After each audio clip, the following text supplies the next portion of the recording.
It's time for Mount Rushmore.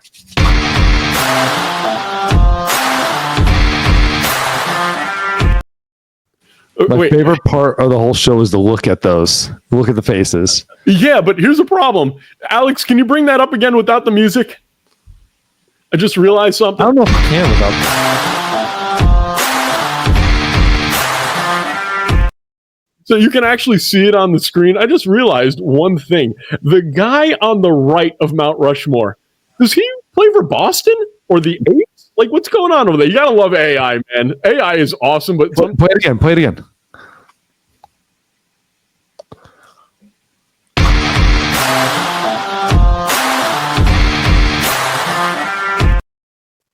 The Eights.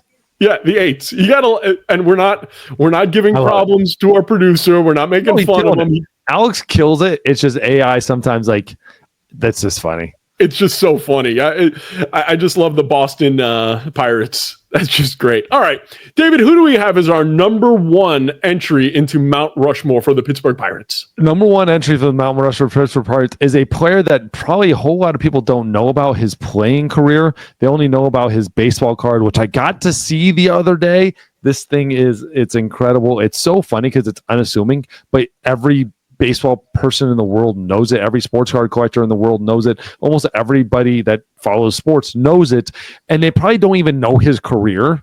They just, the moment you see that card, you're like, money, the most expensive baseball card, sports card in the world.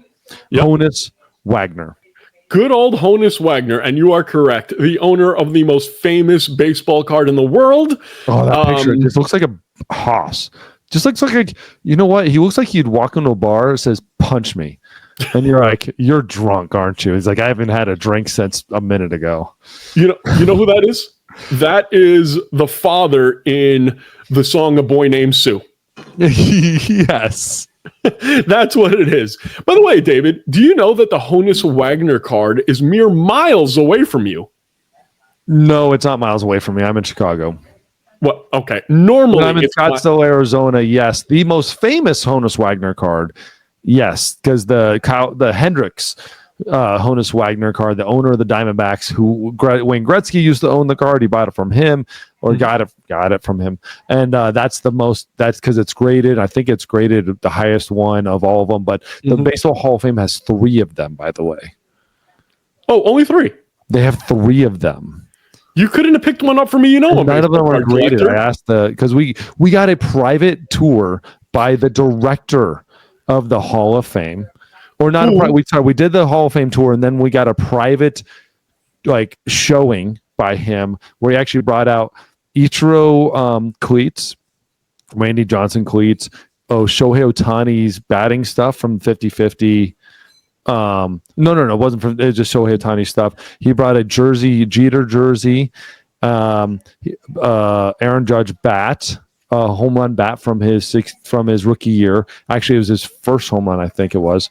And then he brought a Joaquin Soria jersey from when Joaquin Soria broke the record for most saves ever as a Mexican-born pitcher. Oh, I didn't know he had that record. Yeah, pretty cool. Because Joaquin Soria was with us. He was one of our coaches. And so he was with us, and they had nothing on David Artsma. But they did bring out our files, our private files. So they have a file on every baseball player in history. And so I have my file, and they brought that out and brought it to me. And so I got to see my file. But they said I can donate anything I want. So I was going to wonder if I can donate the very first ball for my very first win, which put me first ever alphabetical in the history of baseball. Wait a minute. You're telling me you don't want the lit up bullpen with DA sign in Cooperstown? Right. I don't think they would take it. But you said you'd take anything from you. Yes. If I can refocus on, because this is so fun, this is so cool. Honus Wagner, one of the by far the best Pittsburgh Pirate in history, 8-time batting champion, 1909 World Series champion. He had a 3,400 hits, 391 OPS, 858 for a career OPS That's on 858 career OPS, 328 career hitter, 131 WAR if we're even going to go off of that, 1,400 RBIs, 639 stolen bases. This dude was incredible. He led the league in doubles 7 times, RBIs 4 times, hits twice, triples 3 times, steals 5 times. This dude, he did absolutely everything. Who's up next on your list? Up next is the most famous Pittsburgh Pirate and one of the most incredible, inspirational stories of all time, Roberto Clemente. Oh, I thought you were going to say Paul Skenes. Roberto Clemente, the man who died way too young, a man who, unfortunately, I don't have any of his baseball cards, and quite frankly, is a legend and a hero to many, many Hispanic ball players. Tell us a little more about Mr. Clemente. He is not a hero to Hispanic ball players. He is a hero to Latino ball players particular Puerto Rican ball players. I don't think a whole lot of Hispanic players are not all that focused on Roberto Clemente. But he ended exactly at 3,000 hits. This dude was incredible. 317 career average. MVP, 2-time World Series champion, World Series MVP, 4 times batting title, 12-time Gold Glover, 15-time All-Star. This dude was amazing from Puerto Rico. Puerto Rico had a hurricane hit. He left after his last game in 1972, got on a plane to give them aid, and with about a whole bunch of stuff, the plane unfortunately crashed on the way there, ending his life. So he was ending his life trying to give other people an opportunity to live and have a chance for to live through a hurricane. Roberto Clemente is amazing. Went to Roberto Clemente Museum in 2015 in Pittsburgh. If you have an opportunity, go to it. So cool. And one of the most amazing pictures is Roberto Clemente in the outfield. They were down in Florida jumping to catch a ball. And it's a real photo. It looks like it's AI, but it looks like it's angel wings behind him, lifting him in the air. And if you have an opportunity, dude, this is the most amazing photo I've ever seen in my life of baseball. There's so many cool moments in this one. If you can just Google it, look up Roberto Clemente Angel Wings, and it is one of the coolest photos ever. That sounds awesome. I'm going to have to check that out in a minute. You mentioned one thing, that he ended his career with exactly 3,000 hits. So I want to ask the viewers, who is more impressive, the man who ended his career with 3,000 hits or the man who ended it with exactly 69 saves? I know where I'm going, but make sure you like, subscribe, comment, let us know what's better, 69 or 3,000. Moving on, who is number 3, Mr. Aardsma? Oh, sorry. It was an earthquake, by the way, in Nicaragua is where he was going. Sorry, I always thought it was a hurricane down in Puerto Rico. I apologize. The next guy on the list is somebody you probably don't know the name of. I didn't even know till I became aware of his contribution to the Pittsburgh Pirates. Paul, I don't even know how to say it. Wagner. I believe it's Wagner. Paul Wagner. Very, very early in baseball's what's the word I'm looking for? Existence. In baseball existence. Very, very good player. A whole bunch of top 5 MVPs. I think he had only 1 MVP. But what I like about this guy the most, do you know what his nickname is? What was his nickname? Big Poison. Love it. By the way, I got to say this. Not safe for work. There was a baseball player in the Hall of Fame with his nickname is Cum. Yep. We took a lot of photos with that black. Was his stuff right next to Rusty Kuntz? Oh my gosh. Did not think of that, but that would have been incredible. Paul Wagner, you're talking about MVPs, MVP 12, MVP 1, 15, 7, 4, 2, 24, 5, 8. If you look, I mean, this is kind of the separation. Like, he's had a lot of, again, baseball reference, a lot of black spots where you're leading the league. He had a lot of spots early on in his career where he was leading the league, a lot of stuff, a 373 average, 380 average, 217 hits, 237 hits one year, but not a whole ton. And so he ended up having a great career, but not like absolutely ridiculous career. But again, 1,100 RBIs, batting title 3 different times, 4-time All-Star, MVP.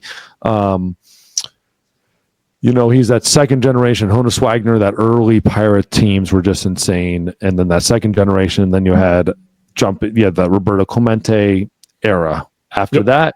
And then the next one will fill out the gap after that.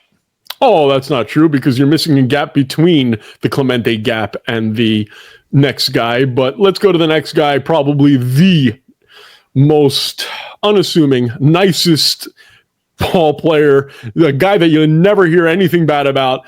And I believe that would be Mr. Andrew McCutchen. Nope. You're not having Kutch isn't on the list? Nope, he is not.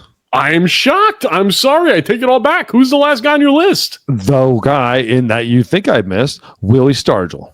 Oh my God, you are 100% right. How did I forget about Willie Stargell? Look at this man, the mustache, he is 70s baseball. His 70s baseball. Like when I grew up thinking Pirates baseball, this is who I remembered. It just looked like a monster to me. All the pictures of that looked like just a monster at the plate. I wouldn't want to face him. MVP, 2-time World Series champion, 7-time All-Star, World Series MVP, Major League Baseball Player of the Year, and the winner of the Roberto Clemente Award, which is the Mr. Good Guy Award, which is, as a player, that is the highest award you can get in baseball. I think a lot of people respect that more than the MVP award amongst baseball players.